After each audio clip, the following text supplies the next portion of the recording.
ওহ, ঘুমটা খুব ভালোই হলো। খিদেও পেয়েছে, যাই গিয়ে একটু ঘাস খেয়ে নিই।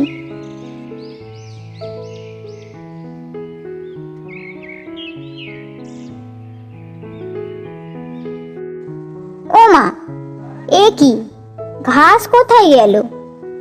এই জঙ্গলে সবাই জানে যে এই ঘাসগুলো আমি খাই।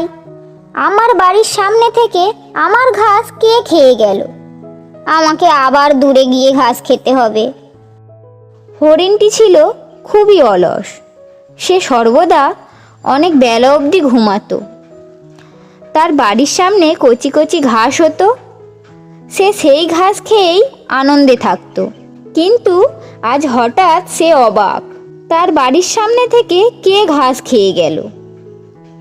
পরের দিন হরিণটি সকালে উঠে দেখল যে আবার কেউ ঘাস খেয়ে গেছে।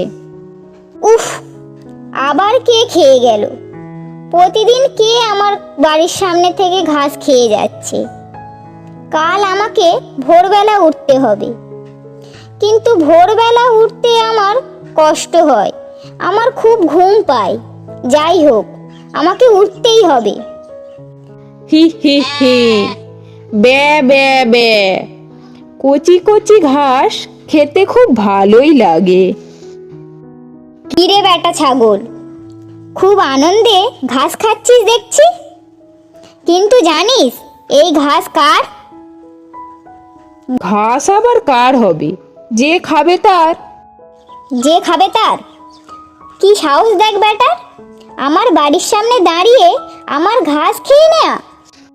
এ কেমন কথা বন্ধু হরিণ? ঝগড়া করছো কেন? চলো আমরা দুজনে একসঙ্গে ঘাস খাই। চল ভাগ এখান থেকে, আর যেন কখনো না তোকে এখানে দেখি। আমার বাড়ির সামনের ঘাস শুধু আমিই খাবো, আমারই অধিকার আছে। ঠিক আছে, ক্ষমতা থাকলে আটকিয়ে দেখাও। আমার বাড়িতে অনেক কাজ আছে, তাই আমি সকাল সকাল বেরিয়ে পড়েছি। তোমার মতো অলস নই যে বেলা অবধি ঘুমাবো। আর তোমার যদি এতে অসুবিধা হয় তাহলে তুমি ভোরবেলা উঠবে, উঠে ঘাস খাবে। এই বলে ছাগলটি সেখান থেকে চলে গেল। তবে রে বেটা ছাগল, আমার মুখের ওপরে কথা, আমার বাড়ির সামনের ঘাস তুই আমাকে খেতে দিবি না? আর আমি যদি খেতে না পারি তাহলে আমি কাউকে খেতে দেব না। হা হা হা, সব ঘাসে আগুন লাগিয়ে দিলাম, এবারে দেখি তুই কি করে ঘাস খাস। এ কি সর্বনাশ, আগুন যে আমার বাড়ির সামনেই আসছে। কেউ সাহায্য করো, আগুনটাকে নিভিয়ে দাও। কেউ সাহায্য করো, আগুন নেভাতে সাহায্য করো। এইভাবে দেখতে দেখতে চোখের সামনে হরিণের ঘরটি আগুনে পুড়ে গেল। হরিণটি নিজের অহংকারের ভুলের জন্য নিজেরই খাবার ও ঘর দুটোই হারালো। আমি এর প্রতিশোধ নিয়েই ছাড়বো। সব হয়েছে ওই বেটা ছাগলের জন্য। পরের দিন সকালে ছাগলটি আবার যখন ঘাস খেতে এলো, সে দেখল, এ কি, ঘাসগুলো আগুনে পুড়ে গেল কি করে? বন্ধু হরিণ, তোমার ঘরও তো দেখছি আগুনে পুড়ে গেছে। হ্যাঁ ছাগল বন্ধু, কেউ হিংসে করে আমার ঘরে আগুন লাগিয়ে দিয়েছে। এখানে কোনো ঘাসও নেই।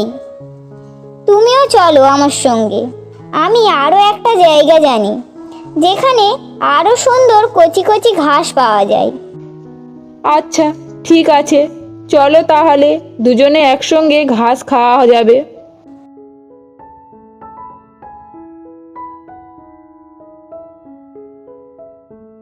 বাহ, খুব সহজেই ছাগলটাকে রাজি করিয়েছি। ওকে এখন সিংহের এলাকায় নিয়ে যেতে হবে, আর ওকে ওখানে রেখে আমি পালিয়ে আসব। ও তো জোরে দৌড়াতেও পারে না, সিংহের হাতে মারা পড়বে। আর আমি তো দৌড়াতে পারি ওর থেকেও জোরে। ওর জন্যই আমার এত বড় সর্বনাশ হয়েছে। ওর যতক্ষণ না মৃত্যু ঘটবে ততক্ষণ পর্যন্ত আমার হৃদয় শান্ত হবে না। বন্ধু, আর কত দূর? এই যে এসে পড়েছি, এই এই সামনে। এ তুমি আমাকে কোথায় নিয়ে এলে বন্ধু?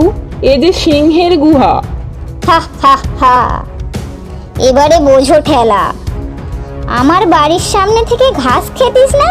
আমি নিজেই ঘাসে আগুন লাগিয়ে দিয়েছি, কিন্তু আমারই দুর্ভাগ্য যে ওই আগুনে আমার ঘর পুড়ে গেছে। এখন সিংহের হাতে তোর মৃত্যু না হলে আমার মন শান্ত হবে না। হঠাৎ গুহা থেকে সিংহটি বের হলো ও তাদের দুজনের ওপর আক্রমণ করলো। এদিকে হরিণ জানতো যে সে ছাগলের থেকে অনেক জোরে দৌড়ায়, সে আগে পালাতে পারবে। আর ছাগল দৌড়াতে পারবে না, সিংহের হাতে ধরা পড়ে মারা পড়বে। ছাগল ও হরিণ দুজনেই প্রাণ জোরে দৌড়াতে লাগলো এবং হরিণ ছাগলকে টপকে এগিয়ে গেছে। সিংহটি জোরে দৌড়াচ্ছে, ঠিক ছাগলের পিছনেই এসে পড়েছে। কিন্তু এ কি হলো? হঠাৎ একটি লতাগুচ্ছে হরিণের শিংগুলো আটকে গিয়েছে। সেখান থেকে সে নিজেকে ছাড়াতে পারল না। তার ভয়ে হাত পা কাঁপতে লাগলো, কারণ সে দেখতে পেল ছাগলটি তাকে টপকে পালিয়ে গেল আর সিংহটি তার দিকে ছুটে আসছে।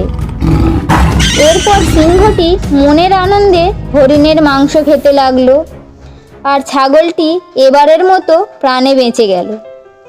বন্ধুরা, এই গল্প থেকে আমরা কি শিখলাম?